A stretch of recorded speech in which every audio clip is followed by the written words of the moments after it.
Hello សួស្តីអ្នកទាំងអស់គ្នាស្វាគមន៍មកកាន់វីដេអូខ្ញុំម្ដងទៀតហើយថ្ងៃនេះខ្ញុំនឹងមករៀនអ្នកនរគ្នាអំពីរបៀបធ្វើ Brazil នៅលើទូរស័ព្ទគឺធ្វើ Brazil ដោយ Agora យ៉ាងអ្នកនរគ្នាប៉ុន្តែយើងធ្វើនៅលើទូរស័ព្ទមុននឹងចូលទៅកាន់វីដេអូអ្នកទាំងអស់គ្នាកុំភ្លេចជួយ like Subscribe ដើម្បីឲ្យខ្ញុំមានកម្លាំងចិត្តធ្វើវីដេអូបន្តចែកជូនអ្នកទាំងអស់គ្នាមើលទៀតឥឡូវកុំនិយាយច្រើននាំទៅខាតទឹកមាត់ទេ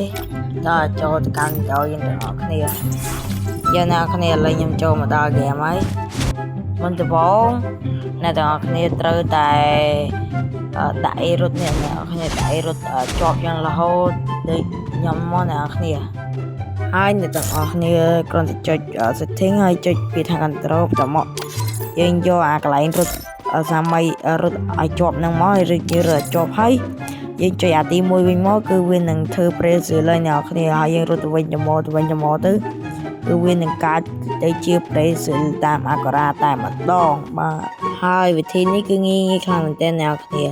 ហើយវីដេអូខ្ញុំក៏ឈានចូលទីបញ្ចប់ដែរអរគុណអ្នកទាំងអស់គ្នាសម្រាប់ការតាមដានវីដេអូពីដើមរហូតដល់ចប់ជួបគ្នានៅវីដេអូក្រោយហើយវីដេអូក្រោយអ្នកទាំងអស់គ្នានឹងជួបខ្ញុំបាយបាយ